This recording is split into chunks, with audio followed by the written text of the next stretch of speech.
No-code a beaucoup émergé ces dernières années. Si vous avez raté cette tendance du no-code, laissez-moi vous faire un petit rappel. C'est une technologie qui nous permet de pouvoir créer des applications sans pour autant écrire la moindre ligne de code. Grâce à plusieurs plateformes no-code, nous pouvons maintenant développer des applications sans pour autant savoir coder, ce qui était réservé à une certaine élite. Et maintenant, le problème que l'on rencontre souvent, c'est de savoir comment choisir son outil no-code.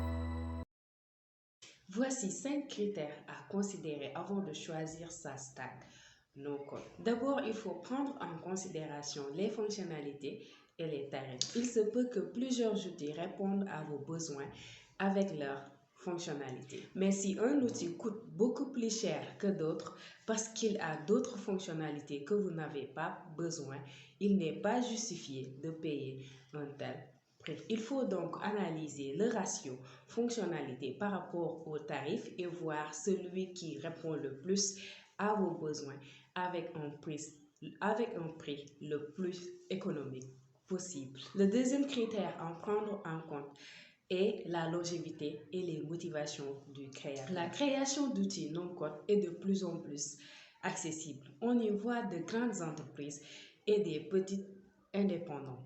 Ceux-ci n'ont pas la même motivation et les mêmes raisons de créer ces logiciels. Certains créent des logiciels simplement dans le but de revendre le dit logiciel. C'est souvent difficile de voir la motivation du créateur, mais si possible, ne prenez pas cela à la légère. Un nouvel outil sorti de Product Hunt n'est pas aussi crédible qu'un outil qui a fait ses preuves depuis 5 à 10 ans. Même si le nouvel outil sort une nouvelle fonctionnalité jamais faite avec. Faites attention au FOMO, Fear of Missing Out, l'impression d'avoir raté une bonne opportunité. Le troisième critère est la communauté. Une communauté, c'est-à-dire qu'il y a beaucoup de gens qui utilisent cet outil et qui interagissent souvent entre eux.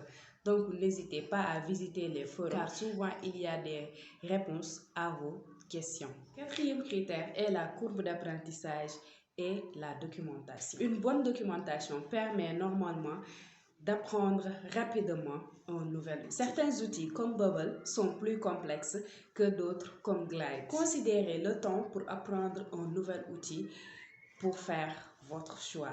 Car prendre un mois pour apprendre Bubble et créer une landing page n'est pas du tout productif, à moins que vous prévoyez de créer une application complexe avec Bubble plus tard. Enfin, le dernier critère, c'est les intégrations. Un gros bonus, c'est d'avoir le plus d'intégrations possible, ou du moins avec les outils de votre stack no-code. Même si vous choisissez un outil tout en un comme Bubble, vous aurez probablement besoin d'autres outils.